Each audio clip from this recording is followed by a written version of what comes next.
Hembankan tajuk lagi wak.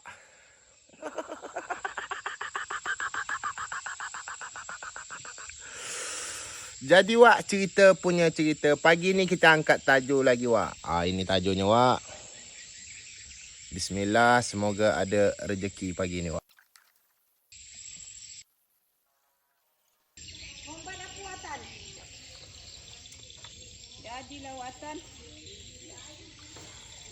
Tengok wak, saya ikut je wak ai.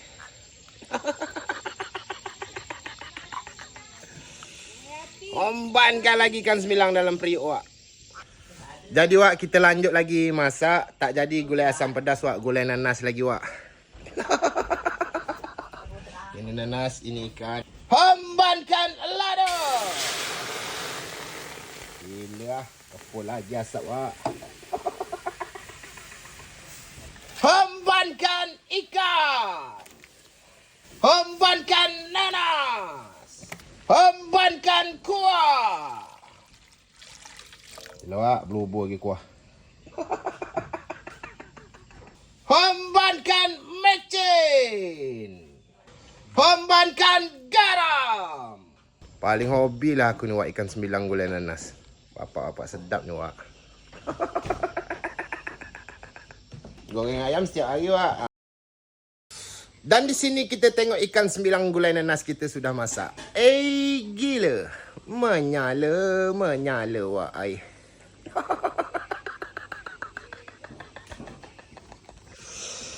Gila wak. Bapak-bapak sedap lagi wak ai.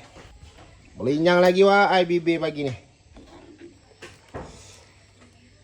Hembankan kepala ikan semilang. Hembankan daging ikan semilang lagi wak. Hembankan kuahnya lagi wak. Hembankan kuahnya lagi wak. Cuba tengok wak, dia punya kuah berminyak lemak wak. Ini lemak ikan semilang asli ni wak ya. Semilang tajo wak, semilang pancing, semilang kena lokah. Oi, bapak-bapak lemak wak.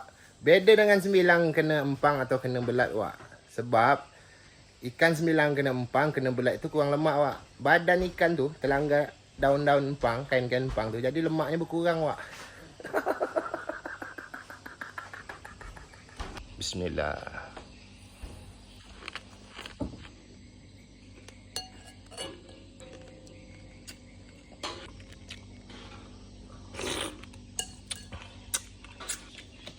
Memang lemak wak, semilang tajo tak ada lawan wak.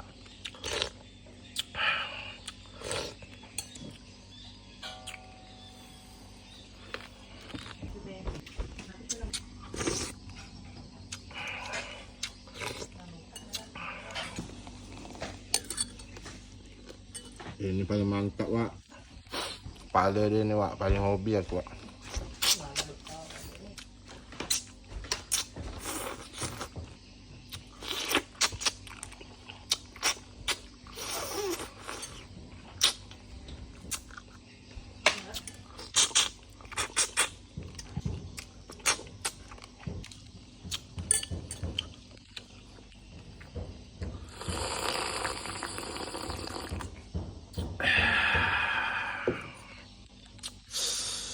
Gila wak.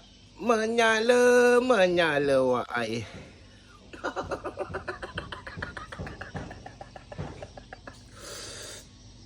Mulalah wak, miang lagi kepala aku wak.